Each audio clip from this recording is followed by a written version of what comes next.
Malevolence is essentially a Freudian study of nature versus nurture. Whether we're born serial killers or we're created based on our environment. And this is an exploration of the latter.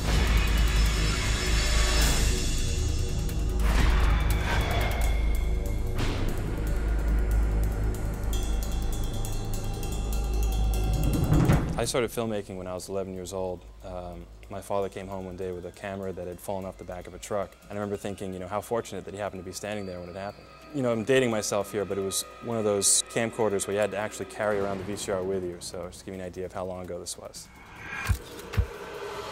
That was what I did. I mean, some kids played sports after school. I made movies.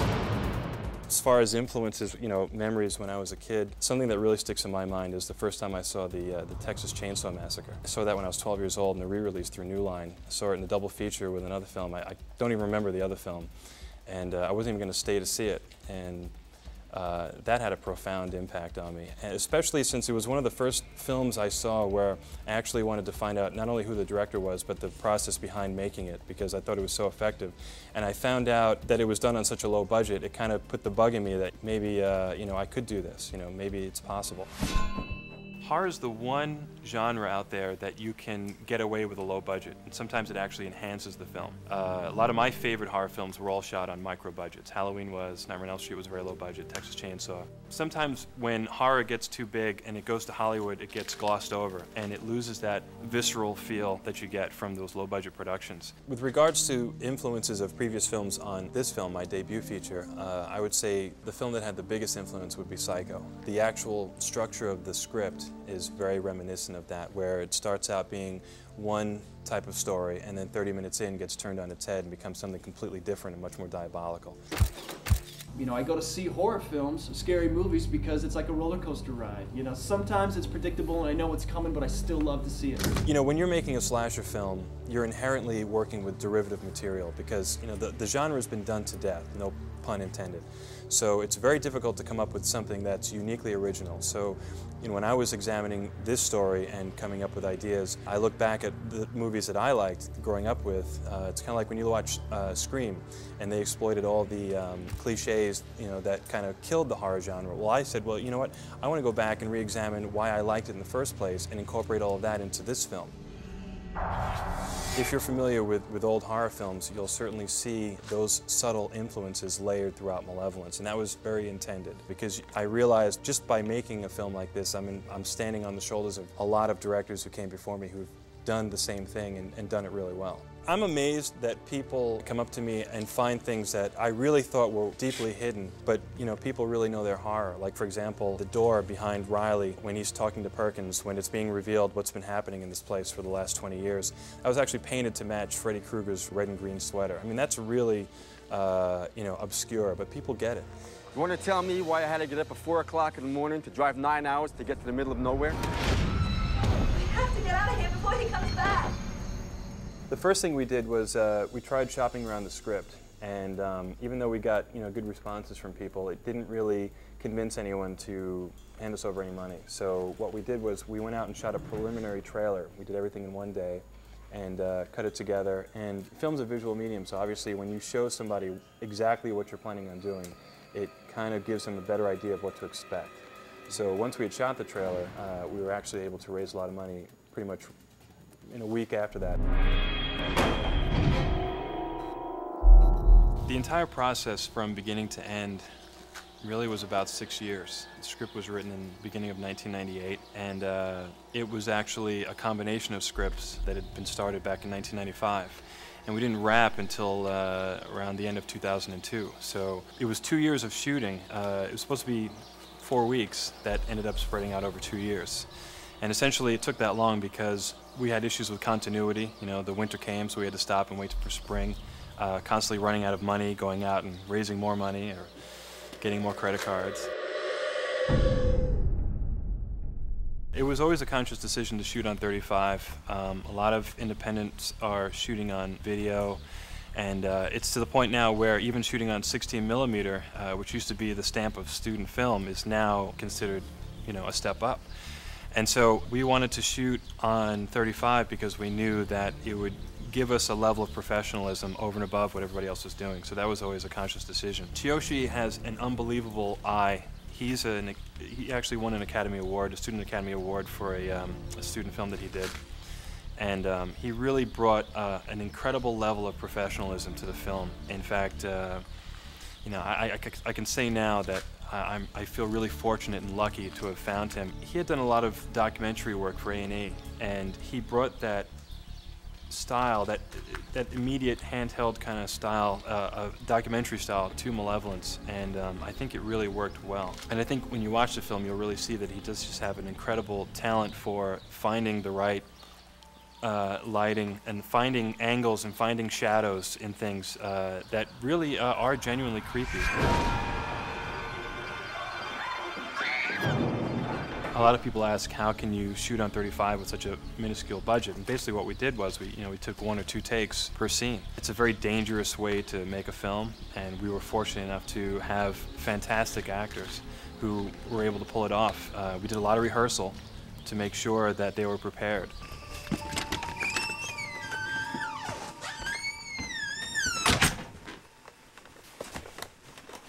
Hi, everybody. Hello. Pre-shoot interviews. Behind free show. Yeah? What's your name? Samantha. And who are you playing? Samantha. Playing? Samantha. Your real name is Samantha and you're playing Samantha? Yeah. Well, that works pretty good. It does. It works really well. And you? My name's Heather. What's yours? Jay. Hi, Jay. How's it going?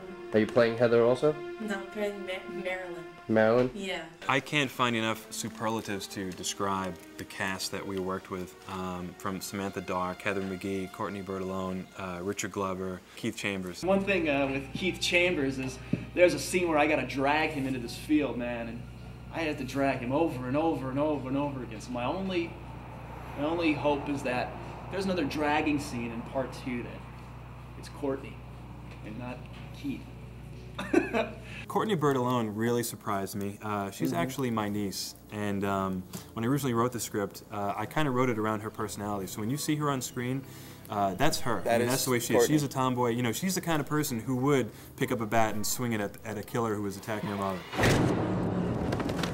So I didn't really stretch that at all, and I think she did a phenomenal job. Richard Glover was a real daredevil. Talk about putting in 110%. I mean, for example, there's a scene where we have to break a chair over the killer's back. So Richard jumped in and said, hey, let me do it. And he actually let us break an actual chair over his back. I was holding him, and I just see this chair coming at him, and I'm like, this is going to leave a mark, Rick. I mean, when you see that on film, that really hurt. I mean, he didn't walk around for about a day after that. 2 minutes of your life. We can pay off the note, take what's left, then head south. I spent the first half of this film a lot with Heather McGee. We were doing a lot of our scenes right in the beginning, and Heather was fantastic. She was sort of our chauffeur. She was one of the only actors on the set that had a car. So we got to know each other very well, very quickly, and obviously playing boyfriend-girlfriend.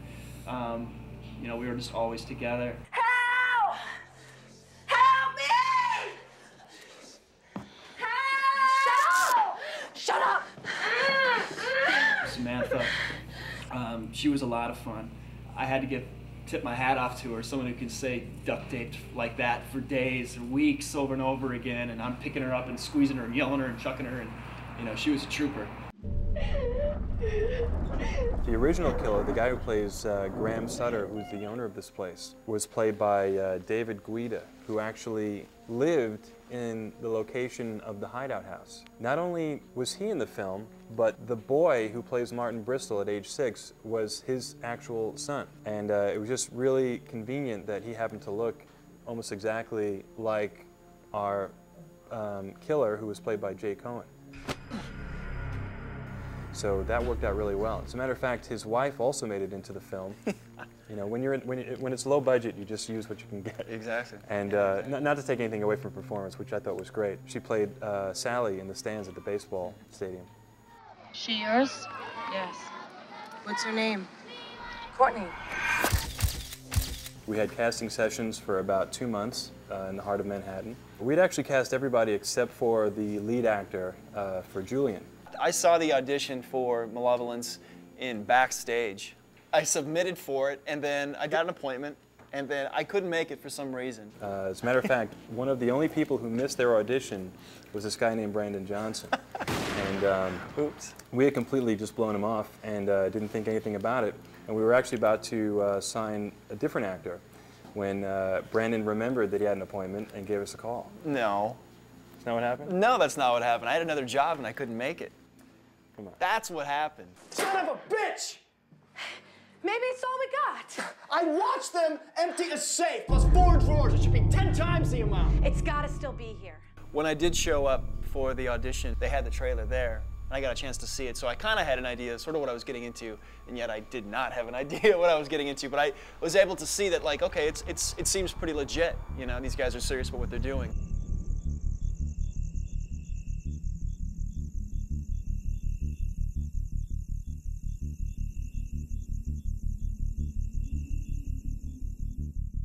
The location scouting for this film actually took place over about 9 months. I logged about 10,000 hours of driving time, just going literally from state to state, trying to find something that looked like this place.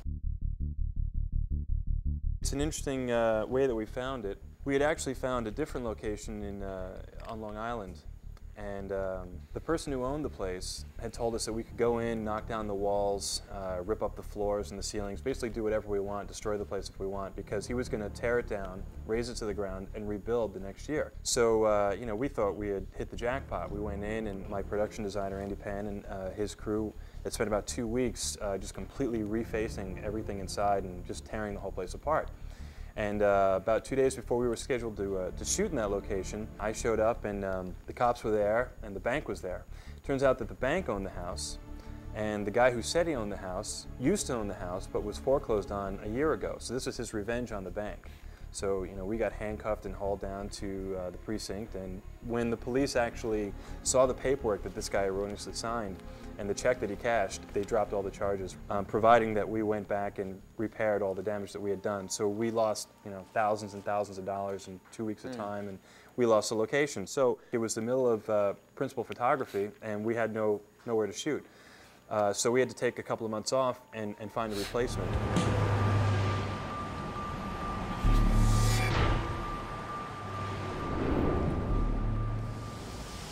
One of the reasons we chose Allentown as a location is it's got a very unique blend of architecture here. It's kind of like the town that time forgot. You know, you can shoot here and really, except for the cars driving by, you really just have no idea what year you're in. And it was a trip to come to Allentown because I remember being a young boy growing up in Minnesota and listening to the song Allentown by Billy Joel. And going, oh, what do you know, I'm actually in Allentown. It does exist. This is sort of a street and town that time sort of forgotten, and not too much has changed, and it could kind of go both ways in terms of what time period it is. Sometimes you'll see more modern cars or something, you know, it's a mixture, so it kind of worked out for us. So we're here at the infamous bank robbery scene in Allentown, and it's freezing cold, which is appropriate because it was about 10 below the day we shot it, even though it was supposed to double for an autumn day that was about 70 degrees. Shooting here, I mean, we clearly didn't have like a huge locations person or, you know, people dealing with vehicles, so, you know, we didn't have specific parking areas designated, and there's continuity issues to that because people pull up cars to be there when it's not supposed to be there, and so that whole deal was a concern as well. You know, we actually made the front page of the newspaper here, the main newspaper, and had a picture of Richard with the mask holding the gun. And a lot of people actually mistakenly thought that the bank had actually been robbed. That's awesome. Because I don't think they make too many movies here in downtown Allentown. We had an exterior shot, you know, early in the morning, and we realized that the bank, we didn't have clearance. So pretty much I had a half an hour to cover up what the bank was. You know, I didn't have a huge kit. I just had some corrugated plastic, which I was cutting and scoring on the sidewalk and double sticking everything, you know, covering ATM machines to large signs. One of the challenges of shooting here was that we only got permission from some of the stores to show on film. So it had to be, you know, really cut frenetically because we had to make sure that we excised out anybody who didn't want to be on camera. So when you see them running, that's why it kind of jumps around a lot, because we get to a certain point where we say, oh wait, this guy doesn't want us on film, so we'd have to cut right here, then cut back. So that was very difficult. That was challenging, but I think it actually added to the scene. It makes it a little more jumpy, a little more exciting. We shot in several places here. We shot in Bethlehem, which is famous for the steel mills. So the drive to the bank, you can see the steel mills in the background. So we kind of lucked out that we were able to get that on film. Just getting here alone, the car, I drove the car, actually. I think it was, who was with me? Maybe Richard Glover was with me in the car, but I called it the Beast, and the Beast made it from Long Island to Allentown, and then when we got here, the engine exploded. Luckily, we were able to get the car in the location where we had to shoot the scene, but then after that, we had to put it up on some kind of a lift. And I remember TSUYOSHI, the DP, at times climbing outside of the car, being taped to it, and then shooting it from the outside as we were just cruising through different parts of Allentown. So that was a trip. That was crazy. It's not gonna make it. We had to actually rent a U-Haul flatbed to bring it in here and kind of pretend it was working. That's why we cut away from the car when it's supposed to drive away. A little movie magic, a little behind-the-scenes movie magic, revealing the magician's trick. What happened, well, actually here in Allentown, I guess it's a law that if you don't return the U-Haul the very next day when it's due back, they send the cops. They don't just give you a phone call. So we actually, during lunch, got a visit with the police, and they were ready to put the cuffs on me until we explained to them, oh, wait, we just decided to keep it another day. Where are you headed? Home. Where's that? Ridgemire. I mean, we had some other run-ins with the law. I almost got arrested for impersonating an officer at a roadblock scene, but I was able to smooth talk my way out of that one.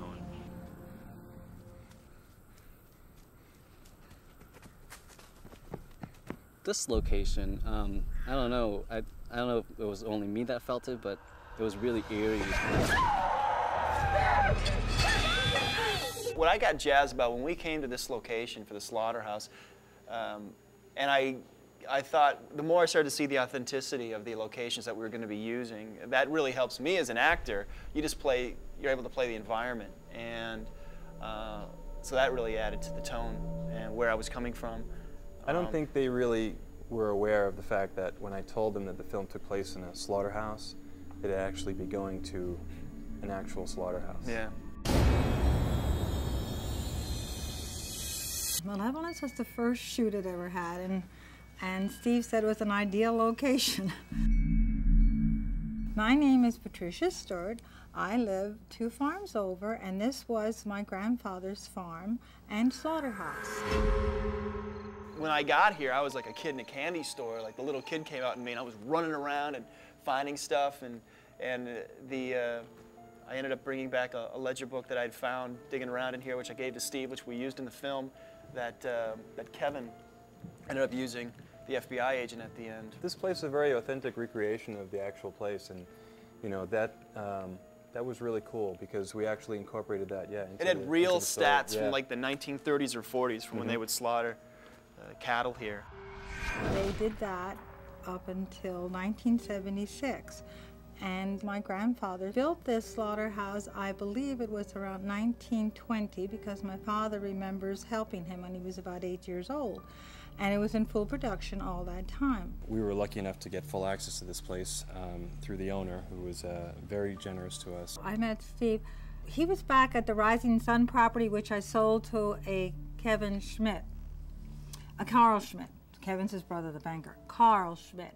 And I sold it to him, and evidently they were back there and they saw the car that was in the scene for the car chase. And they asked him if he knew anybody that had an old property, and he said no. Subsequently, he remembered, and he knocked on the door and told them, yes, you can, he has an ideal place, and it turned out it was the ideal place. When Steve saw it, he liked it. All the stuff that was originally here is still here. All the hooks, the wires, the dirty, bloody smocks, and the boots and the gloves, it's all still intact, and it's really foul. So you got to be really careful walking through this place. It was all worth it because this place is it's just a horror director's dream. A lot of the elements that we found here were kind of incorporated into the story. Originally, the script called for an actual working slaughterhouse, and we had investigated some factories and burnt out buildings that we thought we could mock up to look like one. So you can imagine how excited we were when we were able to find an actual previously working slaughterhouse completely fully intact. Well, not that it's actually intact, I mean the place is falling down around us, but you've got the furnaces over there, you've got the the pulleys for the hooks running above us. You can actually still, if you pan up to the ceilings, you can actually see the fat from the animals that were killed is actually dried onto the ceilings. And it's an unbelievable, like I said, there's a stench of death in this place.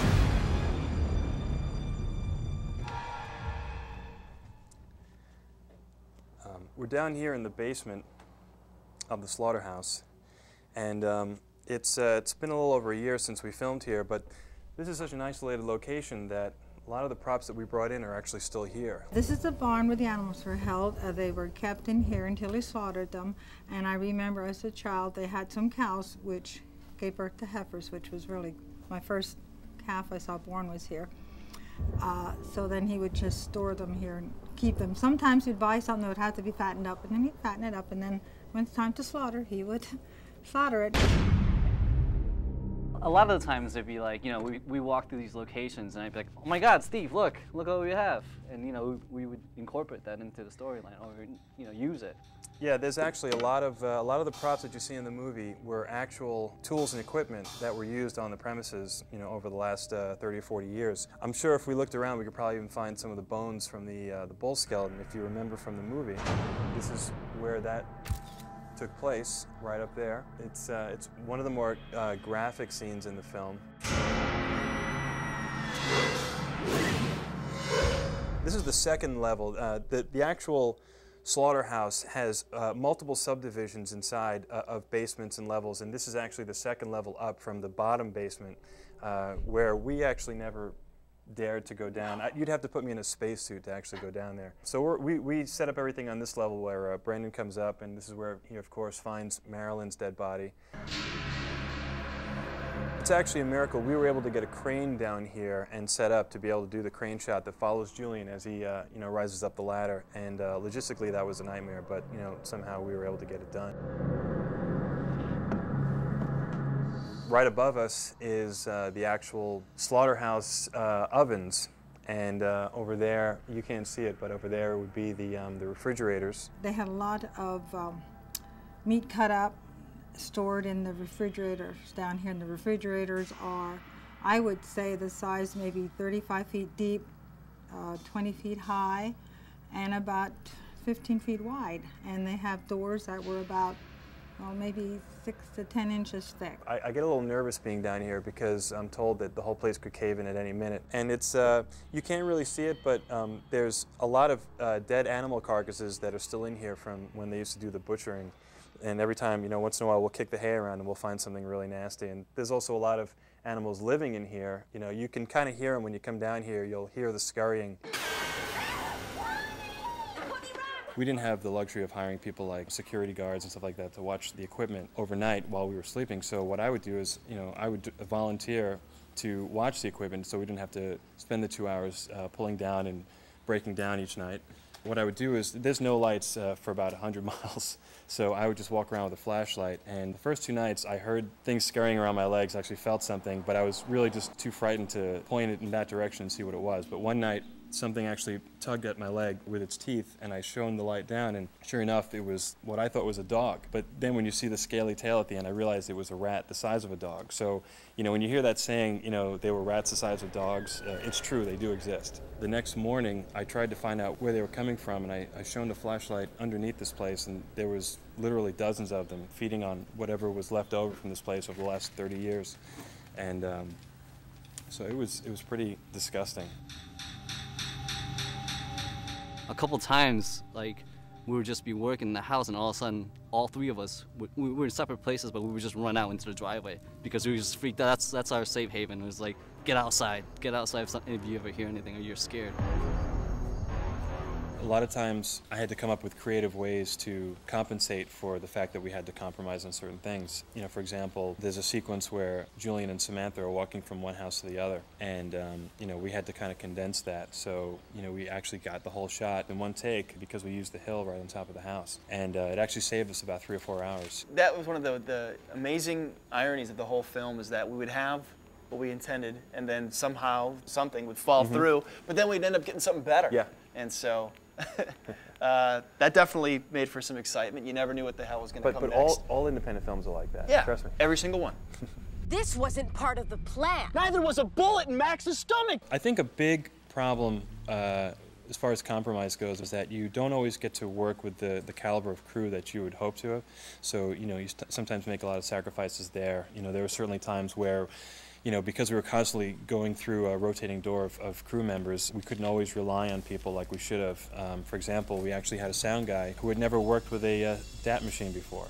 And so there is a certain section of Malevolence that's completely dubbed. So see if you can pick that out. We had interesting crew. You know, we had probably 1,000 crew members float in and out of this production. A lot of weird characters. People trying to, like, steal film. One day I found out that the money that we were expecting to come in didn't come in, and my credit cards had all been maxed, so I had asked the crew if they could just hold their checks for a day. And one of the crew members didn't like that idea, so he actually hijacked the negative and ran up to New Jersey. And we had to ransom it back. We had to actually send one of our PAs with a handful of cash for the last 2 weeks for him, and actually do an exchange where he handed us the film and we handed him the cash. Another example of something horrible that went wrong was our UPM was also in charge of the RV, and she had never learned how to empty the RV toilets, which of course, since there was nowhere to go to the bathroom here, everybody was using the RV. So one day, she had gone off to find a campsite to empty it, and it ended up exploding all over her. So she came back covered in, you know what. At the same time, we were shooting the scene with Richard Glover where he had just left the bank, and he was holding up the cash. And we realized that we didn't have a cash stack, so we wanted to fill it like with singles and put hundreds on the ends, you know. But we didn't have it, so we asked around if anybody knew if there was a bank around here. We didn't know where we were, so we had no idea where to go. And so this one guy said, I know my way around here. I know where there's a bank. And so we gave him $200 bills and said, go get us 200 singles. 2 hours later, we were wondering, you know, where is this guy? Did he get lost? And that's when our, you know, UPM Natalie shows up, covered in shit, and walks up to me and she says, I'm covered in shit and I quit. And I turned to her and I said, well, before you quit, you know, where are you going to go? She says, well, I'm going to go back to the hotel and I'm going to shower and everything. And I said, well, she asked us what we were doing, and I said, well, we hadn't gotten off a shot in 2 hours because the PA hadn't gotten back with the cash stack. And she said, well, who did you send? And I said, we sent Greg. And she says, Greg who? We don't have a PA named Greg. So this is just some guy who was standing around watching the production and took us for $200. Another day of Malevolence.